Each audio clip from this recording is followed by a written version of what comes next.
I went to Japan in 1987 to Hiroshima, was one of the cities, and I wanted to try to find some family history. It came up empty-handed. So Hiroshima, as you will recall, was one of the places where one of the bombs was dropped. And it just kind of littered the family history records in Japan were kept at the Buddhist temples. And they were like the keepers of the family records. And so I could find nothing. I'm still hoping, still searching, but so far it's been a struggle. These people right here, Kurotaro and Ishikawa and Hatsuno Taniguchi, these are our maternal grandparents. And I'm going to focus these opening comments kind of on them and their family. Ishikawa was growing up in Lehigh.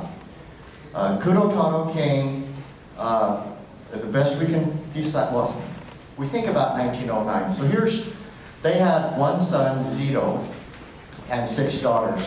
My mother was the oldest of those daughters, and typically when we'd ask one of these sisters, hey, tell us about your parents. Oh, I don't know. What do you want to know? Well, I mean, you know, what was it like growing up? Well, I don't know, we worked.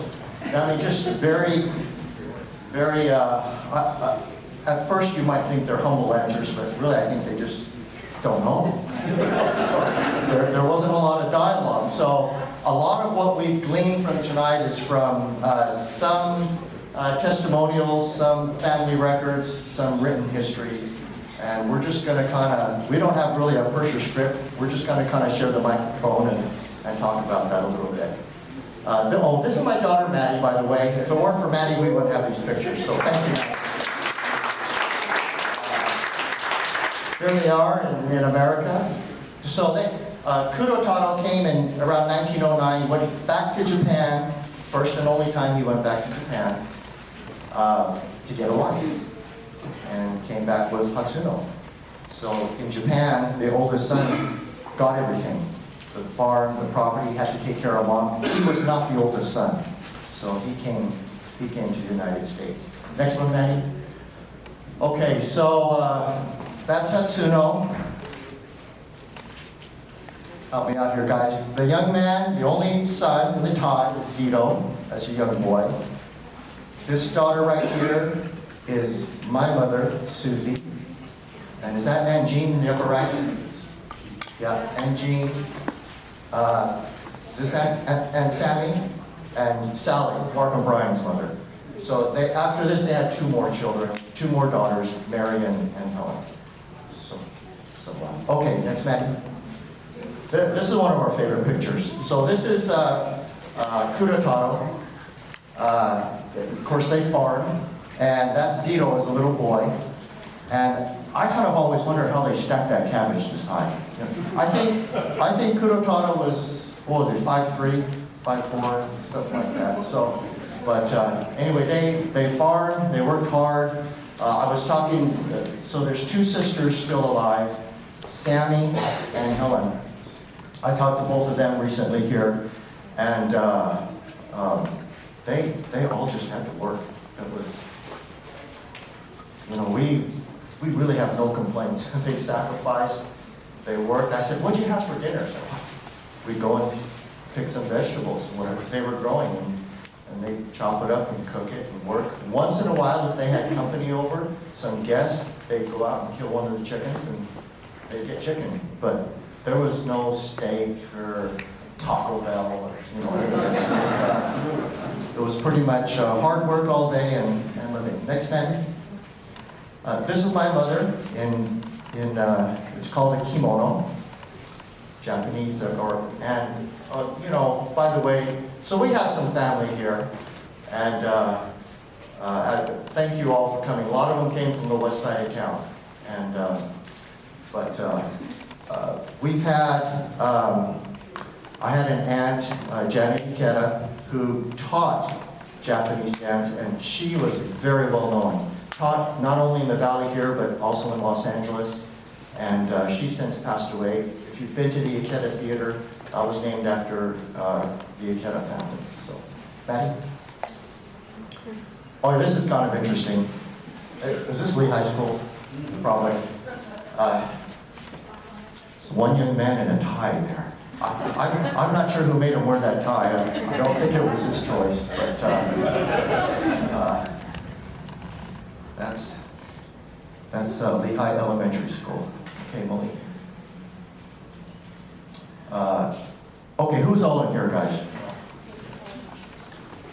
I'm not sure who's all in here, but CK, I think we were talking about the fact that our grandfather, when he first came from Japan, he was working in the railroads, wasn't he? Yeah. There's some information that he was working in the railroads up in like Montana and maybe Colorado.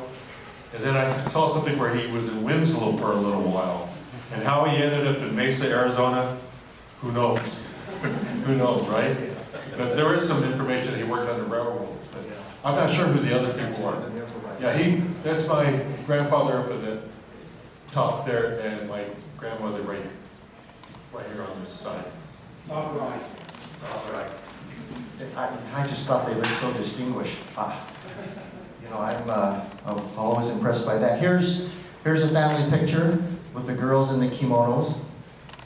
And let's see, 1, 2, 3, so everybody but Helen here. So that must be Mary over by Hatsuno, sitting on the chair there. And then Zito in the back, the jacket and tie, and 4 more of the sisters. So, by the way, if you have any questions as we're talking, that's great. We don't. This is kind of free flow here. So, okay. You know, I just wanted to share some lifestyle. I took some notes from talking to my aunts and my sisters who were much older than me. Of course, okay, so we're talking the 19-teens, the 1920s. You know, all they had was an ice box and a wood stove. And I always wondered, how did these Ishikawa sisters learn how to cook? Because they could make Mexican food, Japanese food, American food, and they didn't have anything.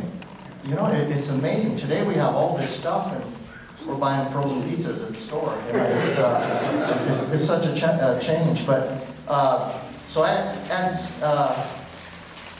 see. I think Helen told me that she was in charge. She was the youngest. She was born in '37. She was actually born after Zito died. But one of her jobs was when the older kids were coming in from farming, she was in charge of lighting the fire to heat the bath water. They had a Japanese bath, and she remembers that. They also used to build a fire to heat water to wash clothes in and to do the laundry. And so a lot of you know, the lifestyle. We had a memorial for my mother last. It was just in January, and my Aunt Sanya was there. She turned 101, and I asked her, what was Susie like? And just right out of her mouth, she was bossy. Well, I asked Helen. I said, "Hey, who disciplined the kids? Was it Ji-chan or Ba-chan, grandmother or grandfather?" And she said, "Well, all I remember is I got thrown in the cellar one time by Sally, by their mother, who was probably 15 years older, and she remembers being scared of the mice and it was dark, and so they kind of had to discipline each other."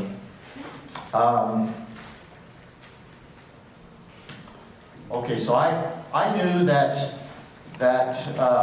our grandmother Hatsuno, she used to smoke, and my grandfather hated that.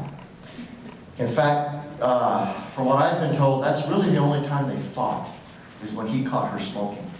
And most of the time, he caught her in the outhouse smoking. There's no running water right there in the outhouse. And so he said, "Hey, you can't," you know, she wasn't allowed to buy cigarettes. Well, somehow she continued to get them. And I won't say any names here because some of you might be related, but there was a long-time Lehigh gentleman who would buy the cigarettes for her. And so she knew some English. I was told she didn't know English, but she knew enough to give him money and ask him to buy cigarettes.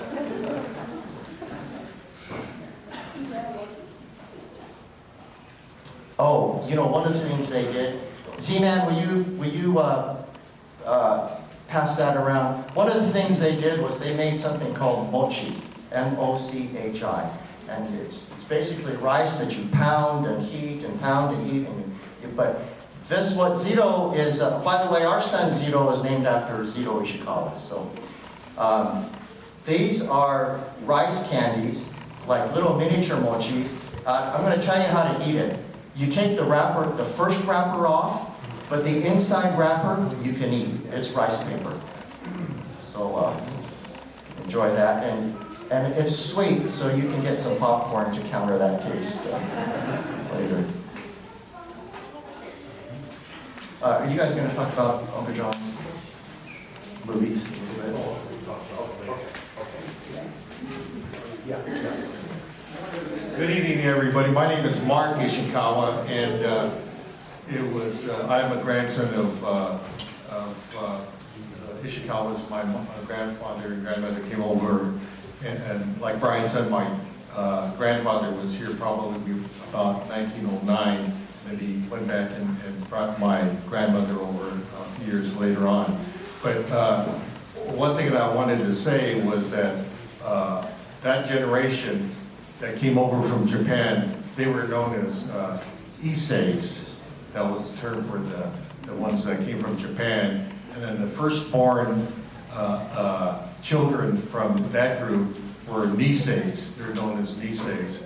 And then CK, Brian and I were the next generation, and we're Sansei. I've jumped Sansei. So that's how long the generations had come. When we were growing up in the early 60s, we used to refer to my grandfather and grandmother as Ji-chan was our grandfather, and Ba-chan or Ba-san was our grandmother. And they lived next door to us. We're all, my grandfather came to Lehigh, and so just like many Japanese came over in the early 1900s and into the 1920s, and they came to Arizona for whatever reason.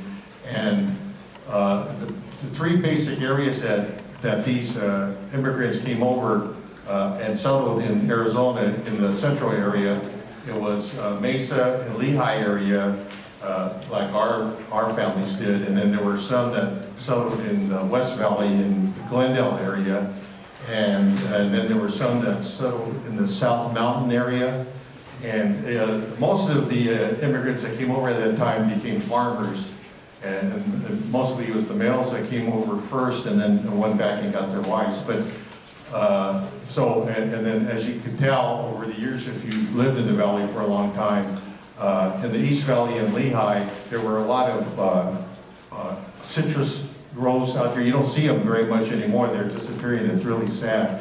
The citrus groves with a lot of the best navel oranges you ever find at any place, and then grapefruit and lemons also.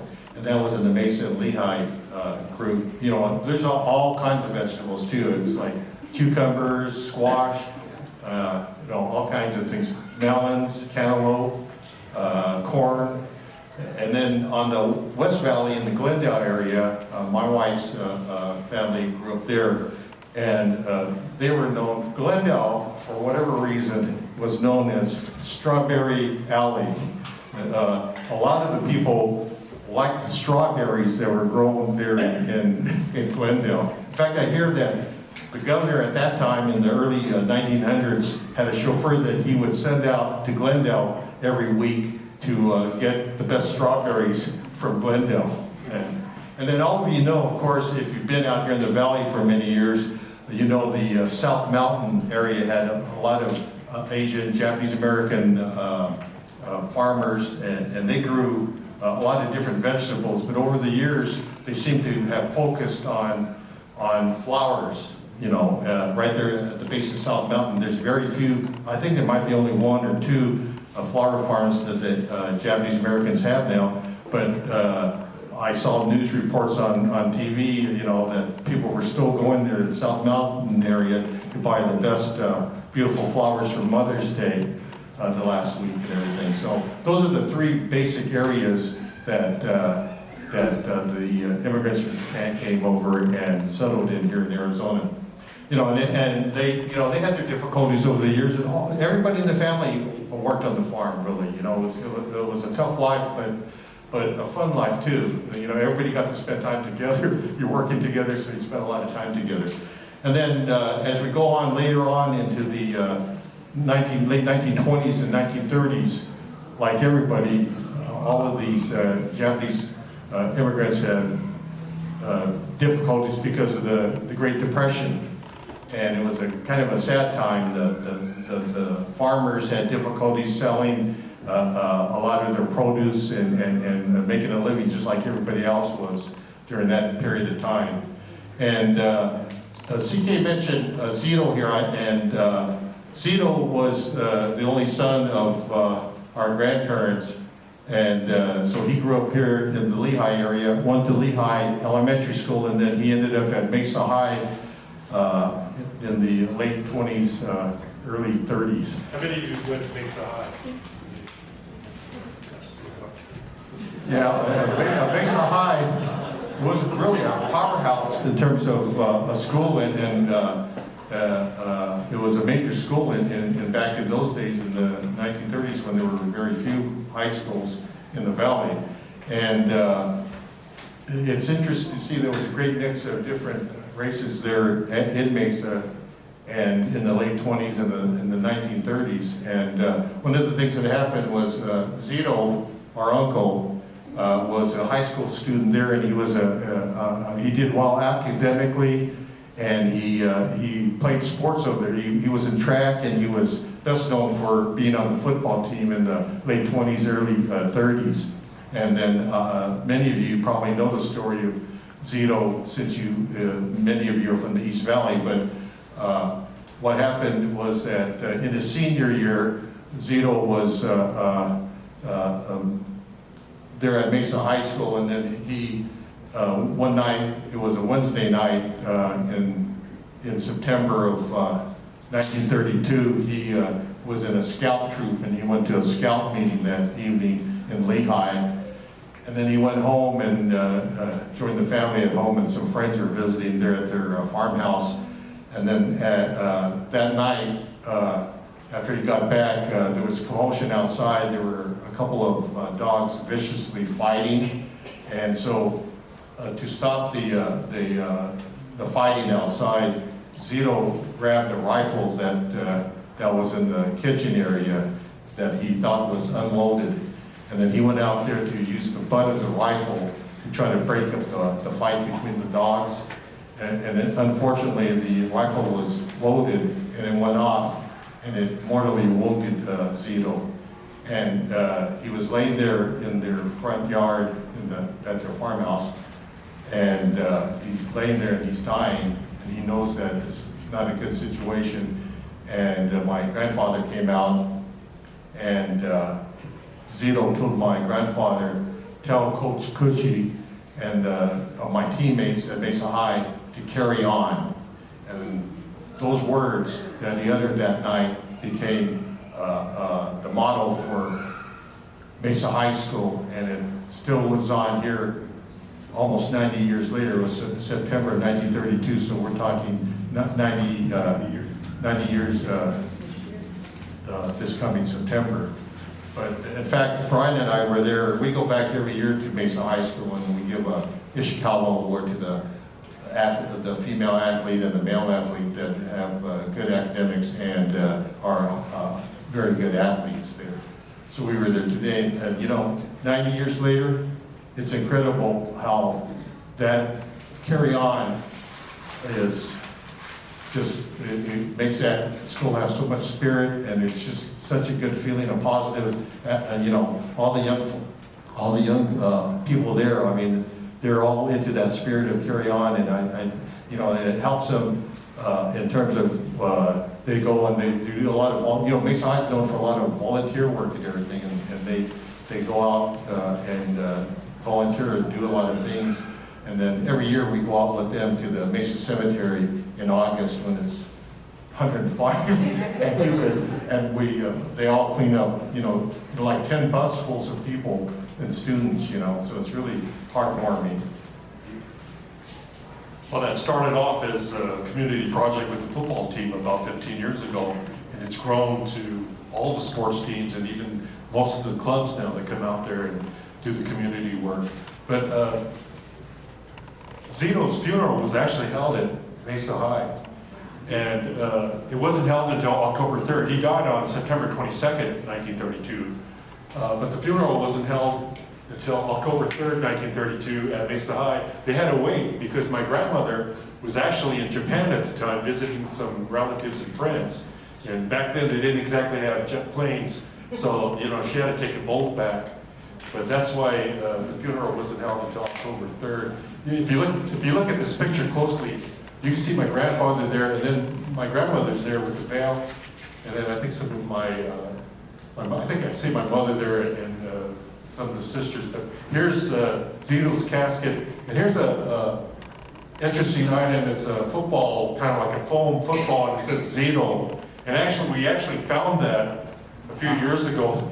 It was really fragile, but it was the actual football with Zito's name on it that we were able to find. But after Zito passed on, the words "carry on" kind of grew among the students and the faculty there at Mesa High. And eventually, there was a "Carry On" song. And if you've ever, well, those of you who've been at Mesa High or went to Mesa High, after every athletic event, win or lose, they sing "Carry On." And we were there at the senior assembly today, and at the very end, it's very touching. They hold hands and they sing "Carry On." The entire student body in the auditorium. So the "Carry On" song is really touching. Was that Chuck Southern? It says Clarence Chuck Southern and Harry Harrelson. Do we know anything about them? Dale probably does. Okay. They both were teachers at Mesa High, and both of them ended up at the Rotary Club at one time. But they were at Mesa High, and they wrote afterwards. They put it together, as a song, and they sang it after the game, which was over at where Taylor Field used to be, and they illuminated the "Carry On," which was put on the back of Old Main with lights, and everybody sang that over. The funeral that they had was the biggest funeral in Mesa. It was even bigger than the ones that they had for some of the state presidencies, some of the wrong people. Dale might look old, but he was not at the funeral. My dad was. My dad went to school with you. Dale Senior was, yes. Zito passed away. The accident happened on the evening of September 21, which was a Wednesday night. The team was going to play the first game of the season on Friday, September 23rd, against Gilbert. And so after Zito had his accident, they transported him to St. Joseph's Hospital in Phoenix, and he passed away about 1:10 a.m. on that Thursday morning, September 22nd. They went ahead and played the game on Friday the 22nd, or Friday the 23rd, as Zito wished, and they had a moment of silence for Zito. Unfortunately, Gilbert won the game 6-0, is what I understand, but it was a very touching moment when they had the moment of silence for Zito. It was a whole minute. It was a whole minute. And then they had the Pledge of Allegiance, or the flag went up, and they had another full minute of silence for Zito was well liked. I looked at his yearbook from when he was a junior, and you had these students writing, "Thank you, Zito, for helping me in Spanish class." And even some older students that were going to be graduating from Mesa High, they wrote in there, "Zito, I'm going to miss you next year. I wish, we were still here at Mesa High. Thanks for all your help. I'm going to miss your smile. I'm going to miss your laughter." He was a popular guy. And in fact, after Zito passed away, there was a teacher that wrote my grandparents and asked for a picture of Zito so he could remember Zito. And he wrote back after he received the picture from my grandparents, he wrote back to my grandparents thanking them for the picture and telling them how important Zito was in his life, even though Zito was a student and he was a teacher. And he said he's always going to remember Zito. Now think about this. Zito passed away almost 90 years ago. And here we are, we're still talking about Zito, aren't we? Okay? And so, as long as there's a Mesa High, Zito's going to be remembered. You're not going to remember me in 90 years. You know, I've done a few things in my life, but you're not going to remember me, okay? But, you know, wherever I go, someone says, Ishikawa, are you related to Zito? Did you go to Mesa High? You know, if I'm at a bank or something, and I've seen like a vehicle in front of me, it says carry on, okay? It's very touchy. You know, like Mark said, we were at the senior assembly today, and they come up to us just because we're nephews of Zito, and like we're rock stars. They want selfies with us and that type of thing. And that shows you the influence of Zito. And there are people, students that have come up to us and said how much carry on has meant in their lives, you know, and how some of them have said how it's gotten them through the pandemic and whatnot. Yes. So I have a question, and since you gave us the permission to ask, I hope it's okay that I ask. My name is Emily Boyle, and I had the opportunity to write an article on your family just recently, which I felt very grateful for. I would love to hear, along with this, because this is so inspiring, and my children go to Ishikawa Elementary, so I feel fortunate. I wonder if you could share how World War II affected your family and how the community, this was 9 years after, Zito passed away 9 years before Pearl Harbor. And how was your family directly affected by World War II with the exclusion line on Main Right. Street? And that's a good question. We were going to get into that. Awesome. But let me just say this. You know, in 1913 and in 1921, actually, the state of Arizona passed some laws, you know, basically restricting purchase of land by Japanese immigrants or the leasing of farmland. And so they were making it difficult because there were many people that didn't like the fact that there were immigrants coming in and doing very well farming here in the valley. And CK, you have a story of some neighbors in Lehigh that actually helped our grandparents with the farmland. Yeah, so I don't know if any of you are related in your family tree to George Rogers. Dill, yeah. My great-great-grandfather. Oh, really? Okay, so George Rogers lived in Lehigh, and he told Kudotaro, my grandfather, who was not a U.S. citizen, didn't become a citizen, didn't get citizenship till the 50s. But he said, hey, if you give me the money, I'll purchase this acreage for you. And then when your children are, they're U.S. born, when they're old enough, I'll deed the property over. It's all on a handshake. That just fascinates me today. We got two attorneys here. They probably wouldn't recommend that today. Handshake doesn't work today. So our family had roots in Lehigh because of George Rogers. And I know that was probably a sacrifice for him too. You know, so it was, yeah, anyway, it was a very, the Lehigh community was very supportive of the Ishikawas, as well as the other Japanese families that came to Mesa and the valley. But yeah, the Haribas, the Hirahadas, and several Japanese families that grew up in the Lehigh area. You know, after Zito passed away, the carry-on legacy lived on at Mesa High, and in the late 1980s, the Mesa Public Schools, they started naming some of the elementary schools after local Mesa citizens. And about 1988, 1989, I guess it was 1987, they actually named an elementary school after our Uncle Zito Ishikawa, the Zito Ishikawa Elementary School there on 32nd Street, and it was named the Ishikawa Elementary Dragons. And so they had a big dedication of the new elementary school, and that was, what year was it? 1987. The reason that they named it Zito for that school was because at that time they were looking for somebody that actually went through the Mesa School District at some time over the years to name a school after. So whatever the committee was selected Zito's name to be put on that school, which was quite an honor. And you know, here's a map up here, okay? So you had all of these internment camps, California, Utah, Wyoming, Colorado, Arizona, and Arkansas.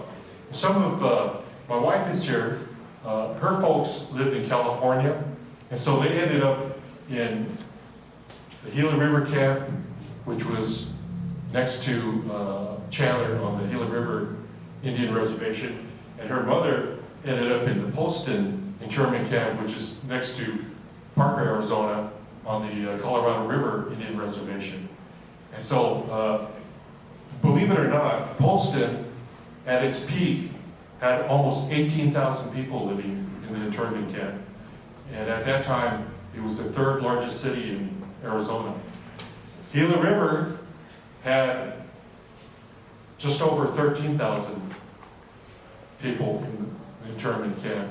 And at that time, it was the fourth largest city in Arizona. But think about it, 1942, that was not that long ago. That was not that long ago. But fortunately for the Ishikawa family, they lived on the north side of the dividing line. The dividing line started, I think, near Death Valley, and it came down through Wickenburg, and it came down Grand Avenue, and then it came through Tempe, and came down Apache Boulevard to Main Street in Mesa. So the dividing line in Mesa was Main Street. And so if you lived on the north side of Main Street in Mesa, which my folks did and my grandparents did in Lehigh, they did not have to go to an internment camp. Okay? But those that lived on the south side of that line, Main Street, did have to go to the internment camps. And like I said, many of our relatives in California, some of them ended up in the Jerome internment camp in Arkansas. Some of them ended up in the Gila River, like I said, Polston and Tule Lake. And so those are, very difficult days. Now the Ishikawa family, like I said, did not have to go to internment camp, but they were restricted in what they could do. Okay. They farmed. They needed to get the produce to Phoenix, but they couldn't go across the line there.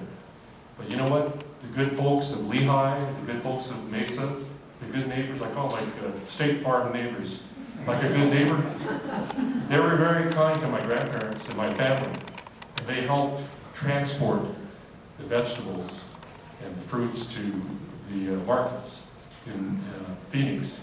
And CK, you tell us the story about your mother. See, CK's mother, father, I think they were married in California, but they moved back to Mesa from LA. And tell us about the kindness given to your mother when she was pregnant. And so, After camp. yeah, they were in Los Angeles when the war broke out, and so they knew they had to leave, and they knew they could go to Lehigh. Well, my father's father was kind of bedridden at the time, so my father put his parents and my mother, who was pregnant with my older sister, and got them out here to Lehigh, and then he went back to go load up some goods. Just a real quick story, he's got his truck loaded up, and they ran a hotel, and here comes this Marine running down the street. So he ties everything down, jumps in the truck, and before he can start up, the Marine grabs him. Sorry about that. The Marine grabs him, and he says, "Carl," he knew him from school, he said, "You can't go that way." And he told him what streets to take to get out of LA, where the military wasn't set up yet. So if it weren't for that, I'd be in Los Angeles cheering for the Lakers or something. So yeah, Brian mentioned that Main Street was a dividing line. Well, two things. Mary, the second to youngest sister, was going to Mesa High at the time. She had teachers bring her work because she couldn't go to school, and so that enabled her to graduate. My mother was pregnant with Suzanne, and she got FBI clearance, I guess, or police clearance. They didn't tell the FBI. They escorted her to Southside, where we were all born, but my sister was, when she was able to deliver her, and then shortly thereafter get back over to Lehigh. I told you that one of the internment camps here in Arizona was at the Gila River, on the Gila River Indian Reservation. One was at Poston. But does anyone know a celebrity that was actually in the Gila River internment camp back during World War II? It was a celebrity that was there. I'll give you a clue. Mr. Miyagi, Pat Morita. He was just a child, but he was actually at the Gila River internment camp. And in fact, several years ago, he actually came back and they did a pilgrimage to the Gila River, and he visited Gila River for the first time since he was a child. As long as he was here, he took in a Diamondbacks game too. But he was at the Gila River. And let me tell you a little bit about life in the internment camps. Okay, they tried to make a difficult life as normal as possible. Okay, so the people in the internment camps would have set up, schools. They would set up like YMCA. They would set up sports teams and have sports competition. In fact, in the Gila River internment camp, there was a gentleman by the name of Kenichi. What? Kenichi Zetamura. Okay, and he was a big baseball person. And he decided that we're going to build a baseball diamond here in Gila River and actually have teams and games and try to have a normal baseball season. Okay, they actually had several teams. And my wife's father, James Tomoka, he was actually one of the stars on the baseball team. But anyway, they had games and they had newspapers and it was like a regular sports league. And they would have, a big crowd to build stands in there and all that stuff.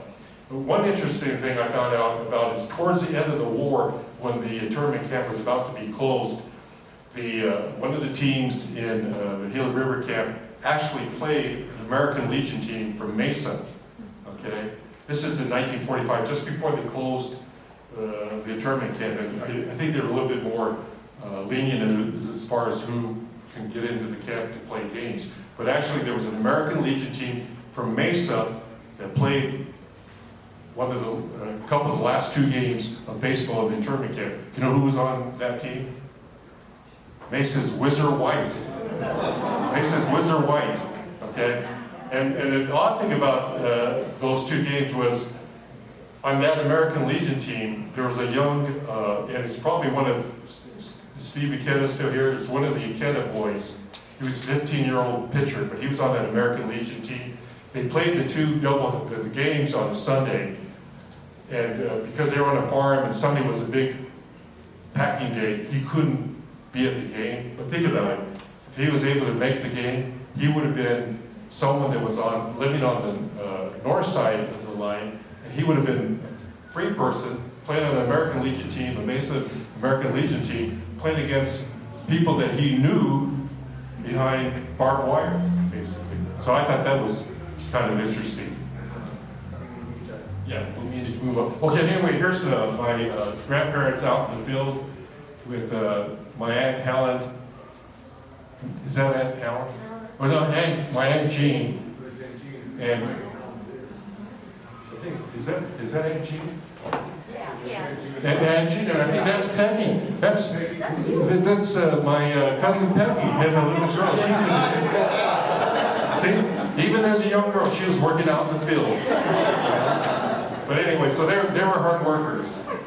Okay, here's my parents, Sally and Paul Ishikawa. The interesting thing about my folks is this: because Zeno was the only boy in the family, 6 girls and 1 boy.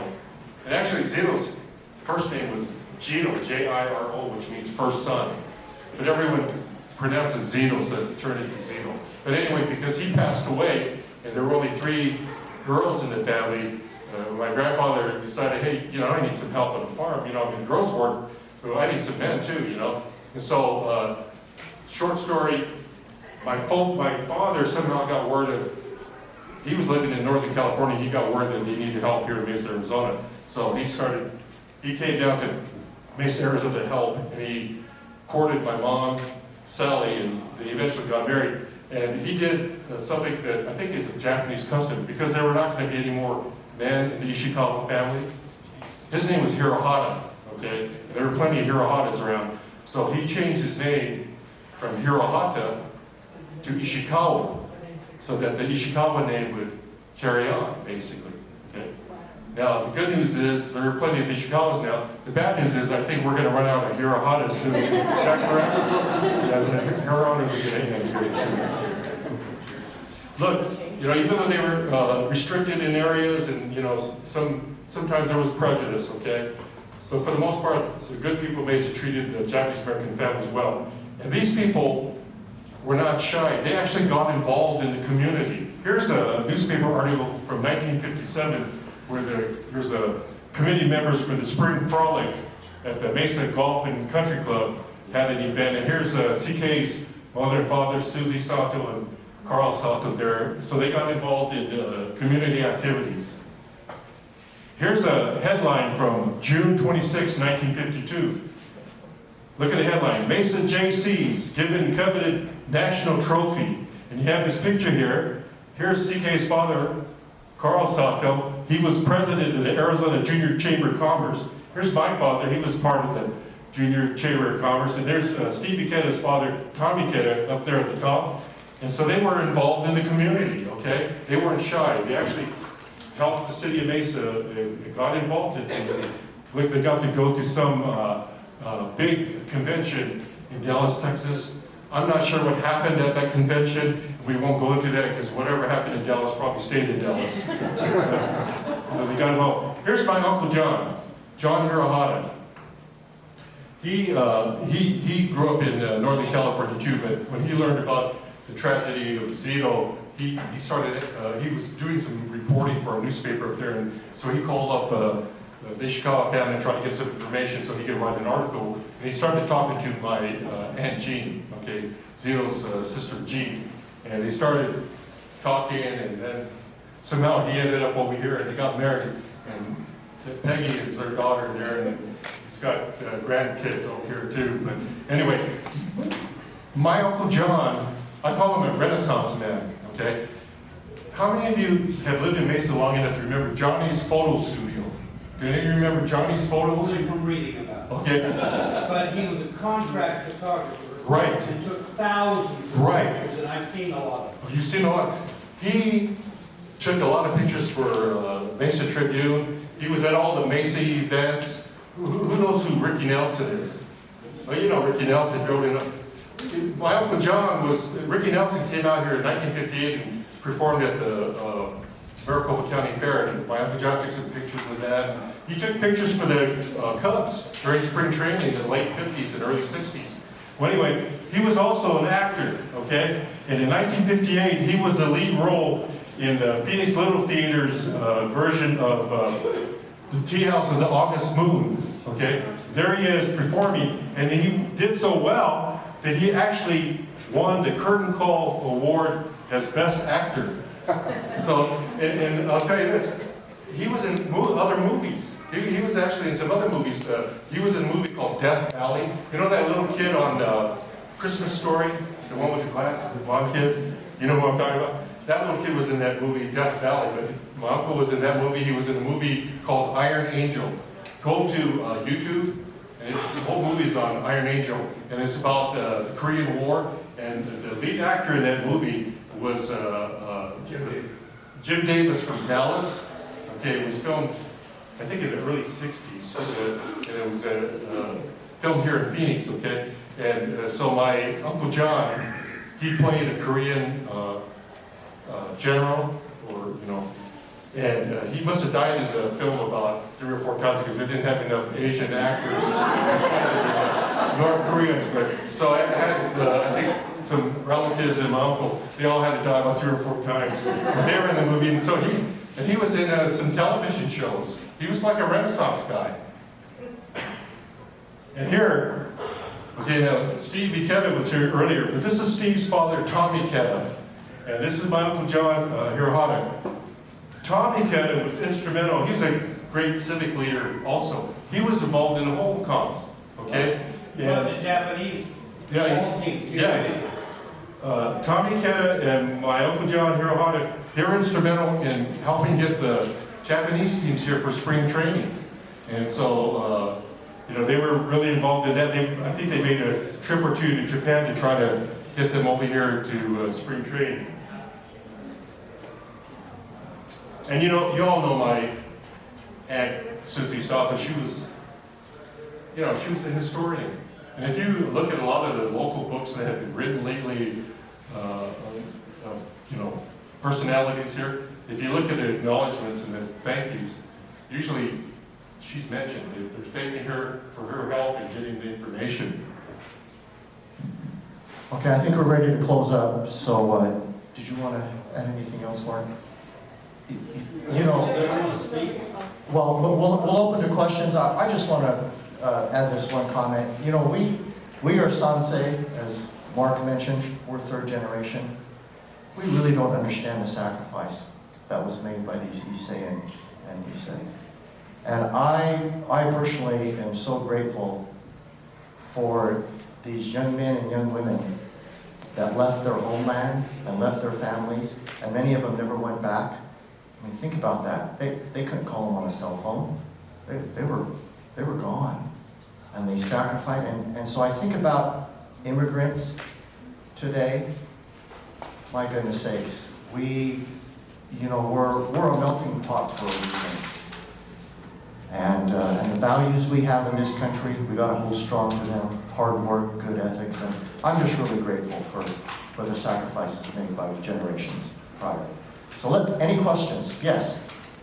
I would really like to hear your perspective of what you have experienced and how we can apply that to keeping CRT from destroying America today.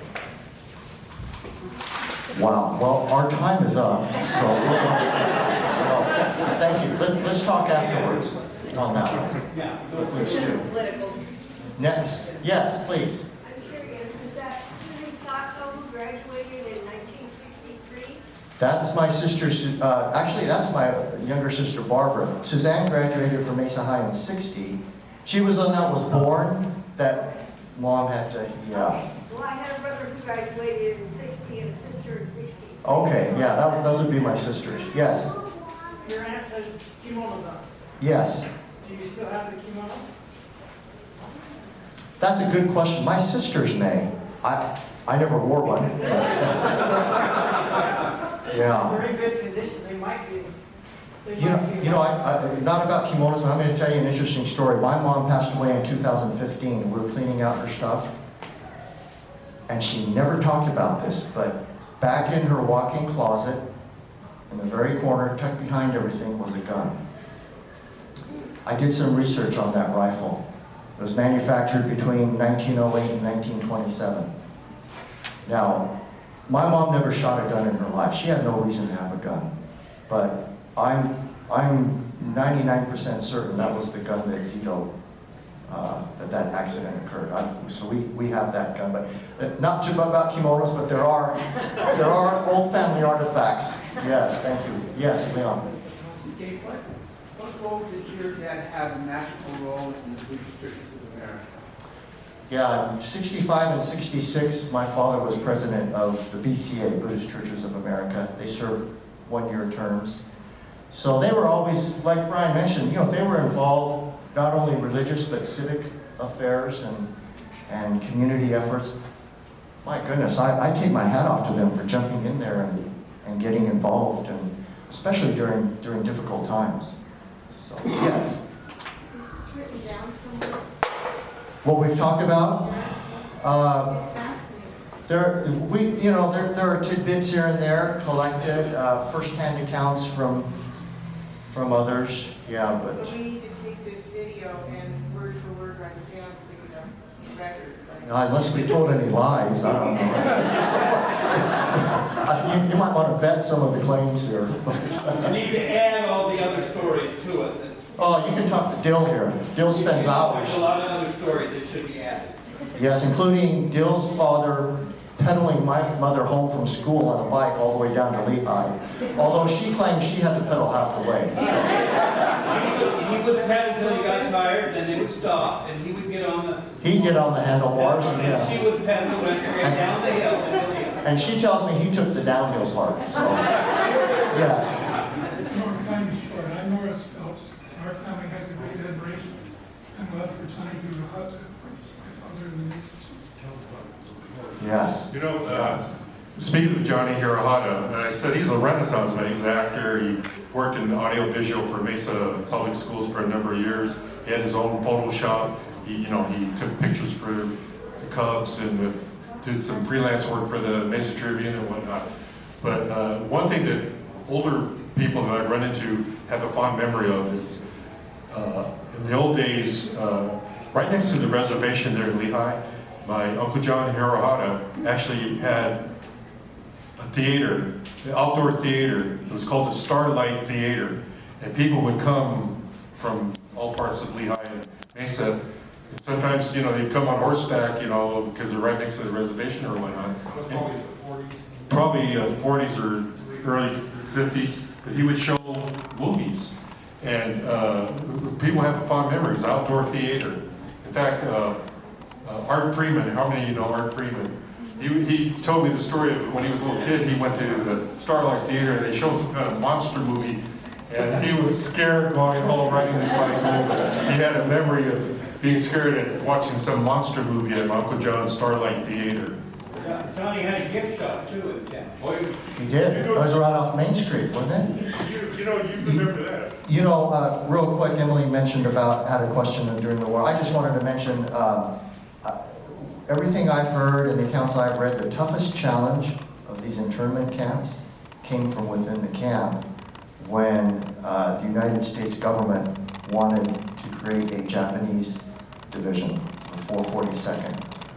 And I think the 101st, and they, those that volunteered, many of them were beaten by others in the camp for being traitors, if you will. But that 442nd was, if not one of the most decorated. The 440 was the most decorated in World War II. And there are some fascinating stories of the 442nd that I wish we had time to share. But yes. There's another story about internment. I have a friend who was a little girl when she was interred, and she said her family was quite well-to-do going in. When they came out, there was no payments or anything. They had lost everything. Yeah. The United States government did do a redress. Many of them didn't take it, but they did try to do a redress a couple of decades later. Yes, ma'am.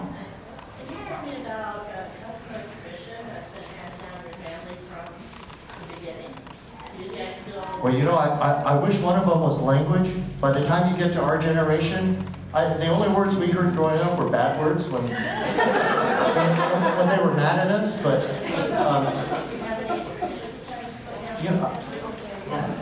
when we were kids, when they spoke in Japanese, we listened real carefully because we knew they didn't want us to know what they were talking about, right?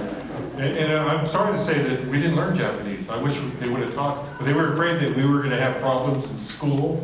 But I will say this, like my daughter and my son, they took Japanese in high school. Okay, so they took some Japanese. But as far as traditions are concerned, my wife is sitting over there, and on New Year's Day, we have a big Japanese feast. Okay, she and her sisters cook all the traditional Japanese food, and we gather as a family and enjoy a big feast of the traditional Japanese foods. And then, the Buddhist church in Phoenix, they have the Obon festival, dance festival every year, and I think it's coming up here next month. In fact, the public's invited. I'm not sure what day it is, but it's a gathering of people in their kimonos and traditional garb, and they make a large circle and they dance Japanese dances, and so that's one of the traditions that has carried on. Does your family still own land in Lehigh? You know what? That land was probably bought in 1910, 1909, and unfortunately, CK still lives there. CK did the right thing. He built a house and he has his business there. So he still lives in Lehigh. But the rest of us, we had the farmland, several acres of the farmland were sold by my folks way back when, where the Lehigh School, where the Lehigh Elementary School is now. That used to be our farmland. And then we recently sold the rest of the land there on Lehigh Road near Stately. But, we used to farm, we used to have a stand there called the Lehigh Ranch Market. If any of your old timers, back in the early 1960s, we were growing up on a farm, and my dad thought, well, we're growing all these nice vegetables and we have the citrus and whatnot, let's build a stand and sell them, okay? Unfortunately, the Lehigh Road in the early 1960s was not a major highway, and they didn't get much traffic, and the stand probably lasted maybe a couple years, but people will remember buying the best tomatoes there, okay? The best tomatoes and a lot of the great vegetables and the citrus, so that's a fond memory of growing up. Tomatoes back then in a lug, $1.25. But, my dad passed away about 10 years ago, and I will say this about Mesa. Mesa holds a special place in our hearts. Mesa has always been kind to our families, and I remember when my father, he was fortunate enough to be at home in his later years, and when he was, growing old, he was able to stay home. We take care of him at his house in Lehigh, near Stately and Lehigh Road. And I remember a few weeks before he died, he says, I'm happy. I'm happy. I said, Dad, why are you happy? He says, because I'm home. And I think that has a lot to do with you folks here in Mesa. The good folks of Mesa, the good folks of Lehigh. I mean, they were really, really nice to our family. And so I know that the Chicago family is very appreciative of everyone in Lehigh and everyone in Mesa. Jerry Hirhon is here. His folks had the Lehigh Market. How many of you went to the Lehigh Market?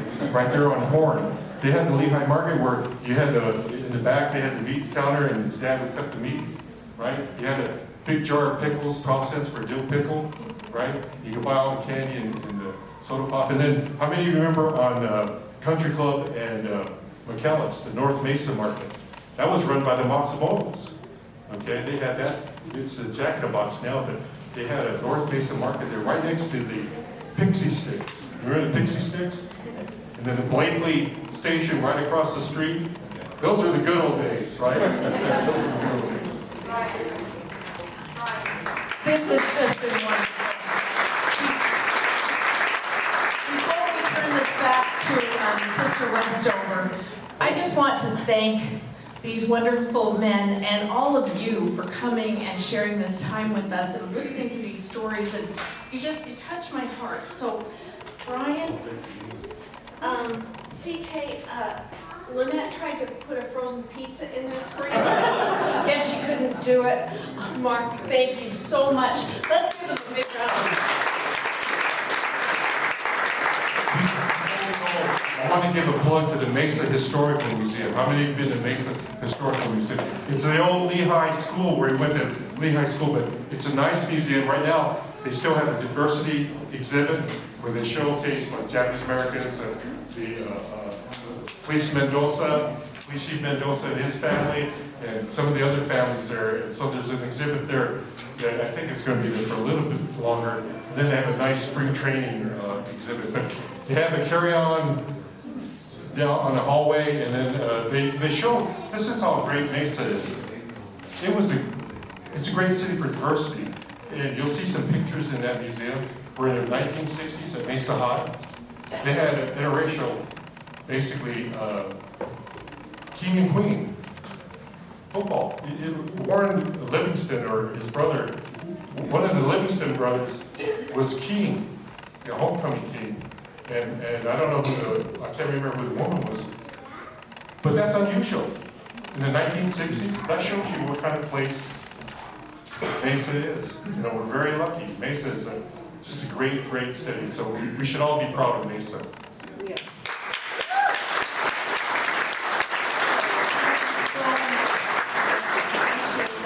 I just want to say a couple things, and this is really good that Mr. Westover gets the last word.